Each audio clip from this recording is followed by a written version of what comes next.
দক্ষিণ কলকাতার দেশপ্রিয় পার্ক অঞ্চলে বসন্তের চেনা ছবিটা আবারও ফিরল বাণীচক্রের হাত ধরে।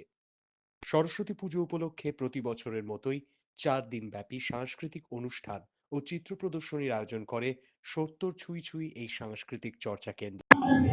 নমস্কার, আমি বাপ্পা বল। বাণীচক্রের কালচারাল যত প্রোগ্রাম হয়, আমার সহযোগী আর একজন আছে চম্পিতা ব্যানার্জি, আমরা দুজনে মিলে দেখি এই ব্যাপারটা। তো আজকে যেটা জন্যই বলা, সেটা হচ্ছে 32তম চিত্র প্রদর্শনী। আজকে আমাদের তৃতীয় দিন, আগামীকাল অব্দি এটা চলবে।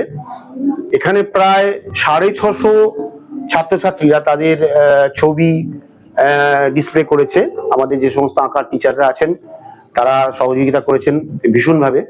আর যে সাংস্কৃতিক অনুষ্ঠানটা চলছে, এটার একটা মজার ব্যাপার আছে, একটু বলছি। সেটা হচ্ছে প্রায় 1000-এর মতো ছাত্রছাত্রী গত 11 তারিখে অডিশন দিয়ে যারা প্রথম, দ্বিতীয় এবং তৃতীয় স্থান লাভ করেছে তারাই এখানে পারফর্ম করছে। এদের উৎসাহ দেওয়ার জন্য আমরা আরেকটু একটু বাইরের থেকে 2-1জনকে নিয়ে এসেছি। তো তাদের পারফরমেন্স চলছে। এইভাবেই গোটা অনুষ্ঠানটা আগামীকাল পর্যন্ত চলবে।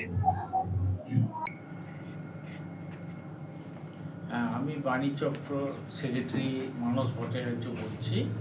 আমাদের বাণীচক্রের যে আজকে 4 দিন ব্যাপী যে অনুষ্ঠান চলছে, এটা আমরা সকলে মিলে বাণীচক্র পুরো ফ্যামিলি এটা করছে। এটা সবাইকে শুভেচ্ছা জানাচ্ছি যারা পার্টিসিপেট করছে বা যারা বাণীচক্রের সাথে জড়িত প্রত্যেকে।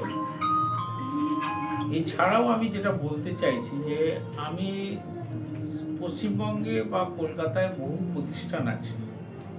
এই বাণীচক্রের যে স্পেশাল বিশেষ যে অংশ, সেটা হচ্ছে আমাদের বাণীচক্রে প্রচুর টিচার, 200-250-এর উপরে টিচার আছে এবং আমাদের ইনফ্রাস্ট্রাকচার 8টা ব্রাঞ্চ আছে এবং একটা প্রফেশনালি আমরা অর্গানাইজ করি। এই অর্গানাইজেশনগুলো প্রত্যেকে আমি সাধারণত আমার অভিজ্ঞতায় দেখেছি যে বহু শিক্ষা প্রতিষ্ঠান চলে ভলেন্টিয়ার দিয়ে, একটা গানের স্কুল চলছে, সেটা ভলেন্টিয়ার কাজ চালায়।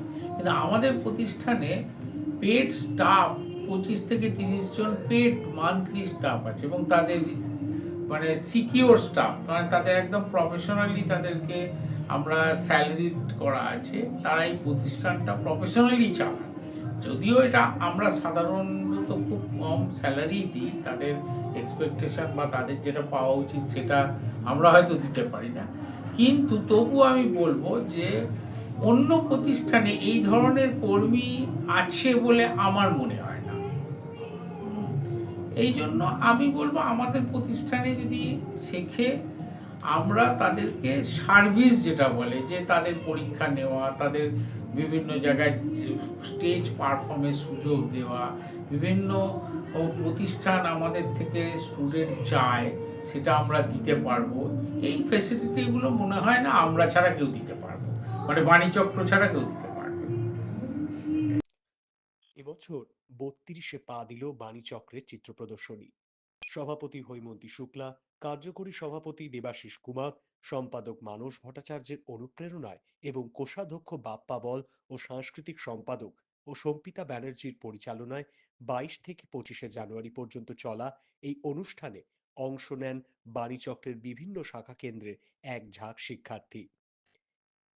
শিক্ষার্থীদের পাশাপাশি এবারের অনুষ্ঠানে বিশেষ আকর্ষণ ছিল হৈমন্তী শুক্লা, সৈকত মিত্র, অনুশীলা বসু, শ্রমিক পাল, রূপকদের মতো প্রথিতযশা শিল্পীদের উপস্থাপনা।